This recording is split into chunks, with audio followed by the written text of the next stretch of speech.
வணக்கம். Welcome to red line story time. Video பிடிச்சிருந்துச்சுன்னா like பண்ணுங்க, நம்ம சேனலை சப்ஸ்கிரைப் பண்ணிக்கோங்க. போன வீடியோவில் நான் எதோட முடிச்சிருப்பேன் அப்படின்னா, ஹீரோயின் ஒரு போர்ட்டல் உருவாக்கி அதுக்குள்ளே தலையை தூக்கி போட அது இன்னொரு போர்ட்டல் வழியாக ஹீரோ கையிலே விழுந்திருக்கும். அதை அப்படியே பயந்து போய் ஹீரோ மறுபடியும் ஹீரோயின் கையில தூக்கி போட்டிருப்பான்.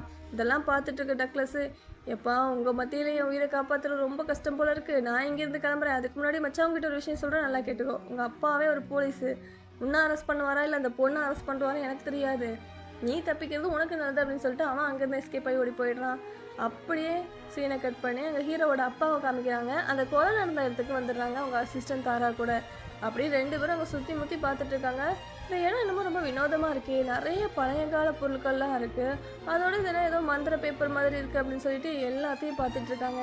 தாரா சொல்கிறாங்க, இந்த இடம் ஏதோ மர்மமாக இருக்குல்ல அப்படின்னு கேட்கும்போது, ஆமாம் எனக்கு கொஞ்சம் வித்தியாசமாக தான் இருக்குது, ஏன்னா ஒருத்தரோட தலையை சீவனா அவ்வளோ ரத்தம் வீணாகும், ஆனால் இவன் தலையை சீவி எடுத்திருக்காங்க, ஒரு சொட்டு ரத்தம் கூட வெளியே வரல, சீவனை அடுத்த செகண்ட் ரத்த நாளங்கள் எல்லாம் ஆட்டோமேட்டிக்காக ஃப்ரீஸ் ஆகிருக்கு, இது எப்படி சாத்தியமாகும் அப்படிங்கிற மாதிரி ஹீரோவோட அப்பா யோசிச்சுட்டு இருக்காரு. இப்படி போலீஸோடலாம் விசாரிச்சுட்டு வெளியே போனதுக்கு அப்புறமா அங்கே ஒருத்தன் வரான். அவன் வரும்போதே ஒரு போலீஸை அடித்து அவனோட ட்ரெஸ்ஸை போட்டுட்டு போலீஸ் மாதிரி தான் உள்ளே வரான். அப்படியே இந்த இடத்த சுற்றி பார்த்துட்டு ஒரு மந்திர பொடியை தூக்கி வீசுறான். அப்படி வீசும்போது என்ன ஆகுது அப்படின்னா, ஹீரோயின் அந்த கழுத்தை சீவி எடுத்தால அந்த சீன் அப்படியே அவன் கண்ணு முன்னாடி அப்படியே நேரில் வந்து போகுது.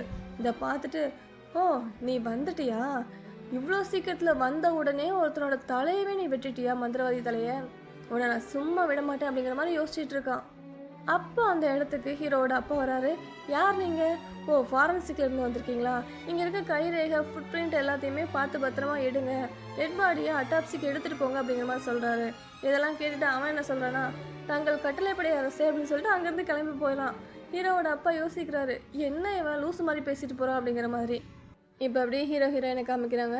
ஹீரோயின் சொல்கிறா, என்ன நம்ம வந்து ரொம்ப நேரம் ஆகுது, ரெண்டு பேரும் அமைதியாகவே இருக்கோம், நீ என்ன என்கிட்ட எதுவும் பேச மாட்டேங்கிற, இவ்வளோ நேரம் ஆச்சுல ஏதாவது ரொமான்டிக்காக பேசலாம்ல அப்படின்னு ஹீரோயின் கேட்கும்போது, ஹீரோ அப்படியே திரும்பி ஒரு டேபிளை பார்க்குறாரு. அதில் அந்த நேத்தனோட தலை இருக்குது.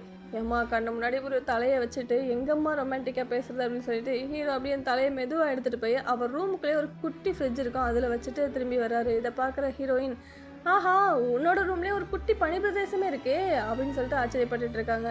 ஆனால் நீ வேற, ஏமா கொஞ்சம் அமைதியாக இரு, இங்கே பாரு, நான் தான் உன்னை மந்திரத்தை போட்டு இங்கே கூப்பிட்டேன், அந்த தப்பை நான் தெரியாமல் பண்ணிட்டேன், அதுக்காக நீ வந்ததுமே இங்கே இருக்கிறவங்க தலையை சீவி உயிரெல்லாம் கொல்லாத, தயவுசெய்து இந்த மாதிரி கொலை பண்ணாத, இது ரொம்பவே தப்பு. இப்போ நான் என்ன நினைக்கிறேன், நம்ம ரெண்டு பேரும் பிரிஞ்சிடலாம்னு நினைக்கிறேன், அதனால் அந்த தலையை தூக்கிட்டு போய் நீ வேற எங்கேயாவது செட்டில் ஆகிக்க அப்படிங்கிற மாதிரி ஹீரோ சொல்கிறான்.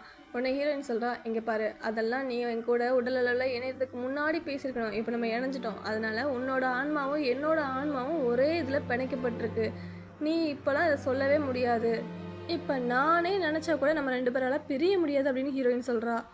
அச்சோ நான் எப்படி ஒன்று இந்த ரூமுக்குள்ளே வச்சு பாதுகாக்கிறது, வெளியே அம்மா என் தங்கச்சி எல்லாரும் இருக்காங்க, என் தங்கச்சிலாம் கண்டுபிடிச்சான்னு வை அவ்வளோதான், வீட்டையே ரெண்டாக்கிடுவா, என்ன பண்ணுறது அப்படிங்கிற மாதிரி ஹீரோ புலம்பிட்டு இருக்க. ஹீரோ கையை ஹீரோயின் பார்க்குறா. ஏன் உன் கை இவ்வளோ வேர்த்து போயிருக்கு அப்படின்னு கேட்கும்போது, இல்லை நான் கொஞ்சம் இப்படி தான் பதட்டமான, என் கையெல்லாம் வேர்த்துரும் அப்படின்னு ஹீரோ சொன்னதும் அப்படி மெதுவாக ஹீரோயின் ஊதுறாங்க. அவன் கை அப்படி சில்லுன்னு ஆகுது. இதெல்லாம் நல்லா தான் இருக்குது, ஆனால் எப்படி உன்னை சமாளிக்கிறது, இதுக்கு ஒரு தீர்வே கிடையாதா அப்படிங்கிற மாதிரி ஹீரோ கேட்குறான். ஒரே ஒரு வழிதான் இருக்குது, அது என்ன தெரியுமா அப்படின்னு ஹீரோ தூக்கி பெட்டில் போட்டு, நம்ம மறுபடியும் ஒன்றா இணைஞ்சிடலாம், நம்மளோட பாண்டிங்கை இன்னும் ஸ்ட்ராங் பண்ணலாம் அப்படின்னு சொல்லிட்டு சொல்கிறாங்க ஹீரோயின். இல்லை வேண்டாம் அப்படிங்கிறத அப்படின்னு சொல்கிறான் ஹீரோ. ஹீரோயின் ஹீரோவோட வாயை பற்றி அப்படியே படுக்க வச்சிடுறாங்க. அப்படியே மறுநாள் காலையில் தான் காட்டுறாங்க. ஹீரோ அண்ட்ராய்டோட எழுந்துச்சி உட்காந்துருக்கான். அப்படியே அவன் எழுந்துச்சி உட்காந்துட்டு, என்ன நடந்திருக்கு, ஒருவேளை நடந்ததெல்லாம் கனவோ, நல்ல விஷயம், நல்ல வேலை கனவுல நடந்துச்சு அப்படிங்கிற மாதிரி சொல்லிட்டு இருக்கான் ஹீரோ. அப்படியே ஹீரோயினை பார்த்து ஹீரோ கேட்குறான், நீ ரொம்ப சாஃப்டான பொண்ணு தானே, யார் தலையும் நீ வெட்டில இல்லை, நேற்று நடந்ததெல்லாம் கனவு தானே அப்படின்னு ஹீரோ கேட்க, அட இல்லையே இங்கே பாரு தலை இங்கே தான் இருக்குது அப்படின்னு மறுபடியும் இந்த ஃப்ரிட்ஜை திறந்து ஹீரோயின் காமிக்கிறாங்க. ஹீரோவோ தலையில் அடிச்சுக்கிறாரு. அந்த நேரத்தில் ஹீரோ அம்மா ரூம்குள்ளே வர மாதிரி தெரியுது. உடனே ஹீரோயின் என்ன பண்ணுறாங்கன்னா, ஹீரோவையும் இழுத்துட்டு மேஜிக்கெலாம் அப்படியே அங்கேருந்து மறைஞ்சி காலேஜுக்கு போகிற ரோட்டில் வந்து பொத்துன்னு போடுறாங்க. இங்கே பாருமா, தெரியாமல் என் வாழ்க்கையில் ஒரு தப்பு பண்ணிட்டேன், தயவு செஞ்சு என்னை விட்டுரு அப்படின்னு சொல்கிறான் ஹீரோ. அங்கே ஐஸ்கிரீம் கடை இருக்குது, எனக்கு ஐஸ்கிரீம் வாங்கி கொடு அப்படின்னு ஹீரோயின் கேட்குறா. ஐஸ்கிரீம் வாங்கி கொடுத்தா என்னை விட்டுருவியா அப்படின்னு ஹீரோ கேட்க, ஐஸ்கிரீமையும் ஹீரோயின் கையில் வாங்கிட்டு, இங்கே பாரு, உன்னை என்னால் விட முடியாது, எனக்கு இன்னும் முக்கியமான விஷயங்கள் நிறைய இருக்குது, அதெல்லாம் பண்ணணும், அதனால் நீ அமைதியாக இருந்து தான் ஆகணும் அப்படிங்கிற மாதிரி ஹீரோயின் சொல்கிறா. ஆமாம் என்ன அப்படி ஒரு முக்கியமான விஷயம் அப்படின்னு ஹீரோ கேட்க, இன்னும் 4 பேர் தலையை நான் வெட்ட வேண்டியிருக்கு அப்படின்னு ஹீரோயின் சொல்கிறா. ஹீரோ ஷாக் ஆகுறான், இன்னும் 4 பேர் தலையா, இங்கே பாரு யார் தலையும் வெட்டக்கூடாது அப்படின்னு ஹீரோ சொல்ல, ஏன் வெட்டக்கூடாதுன்னு ஒரு உருப்படியான காரணத்தை சொல்லு அப்படின்னு ஹீரோயின் கேட்குறா. இங்கே பாருமா என் ஃப்ரிட்ஜில் தலை வைக்கலாம் இனிமேல் இடம் இல்லை அப்படின்னு ஹீரோ சொல்கிறான். இங்கே பாரு நீ ரொம்ப பதட்டமாக இருக்கன்னு நினைக்கிறேன், நம்ம சீக்கிரமாக நிச்சயதார்த்தம் பண்ணணும் அப்படின்னு ஹீரோயின் சொல்கிறா.